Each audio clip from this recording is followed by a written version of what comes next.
নমস্কার। এটি একটি রেলওয়ের ওভারব্রিজ, যেখানে আমরা দাঁড়িয়ে আছি। প্রকৃতিকে ভালোবাসি, তাই চারিদিকটা সবুজ সমারোহে ভরে উঠেছে। এখন ঋতুকাল অনুযায়ী শরৎকাল, আপনারা দেখতে পাচ্ছেন সবুজের সমারোহ। পুজোর গন্ধ এসে গেছে। আর এখন আমরা চলেছি বনপাস রেলওয়ে স্টেশনে ট্রেন ধরব ও গুসকরার উদ্দেশ্যে রওনা হব।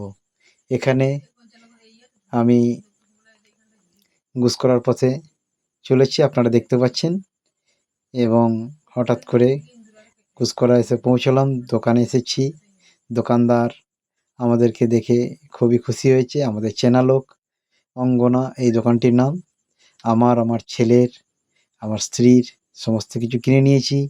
আমার ছেলে ওই যে সমস্ত কিছু নিয়ে একেবারে তৈরি আবার একটি দোকানে যাওয়ার জন্য। পরের দোকানে এলাম, সমস্ত কিছু কেনাকাটা হলো। এবং কেনাকাটা হয়ে আমার ছেলে দেখুন দুটি ব্যাগ নিয়েছে। আমি জুতো, প্যান্ট, জামা যতটুকু সম্ভব পেরেছি আমরা নিজেদের জন্য নিয়েছি। এবং কেনাকাটার পরে একটি দোকানে গিয়ে রুটি, তড়কা, একটি করে ডিমের অমলেট, সামান্য কিছু নিয়ে আমরা আমাদের নিজেদের একটু জলখাবার সেরে নিলাম। জলখাবার সেরে নেওয়ার পরে আমরা সোজা এসে ট্রেনে উপস্থিত হলাম, ট্রেন ধরার জন্য স্টেশনে।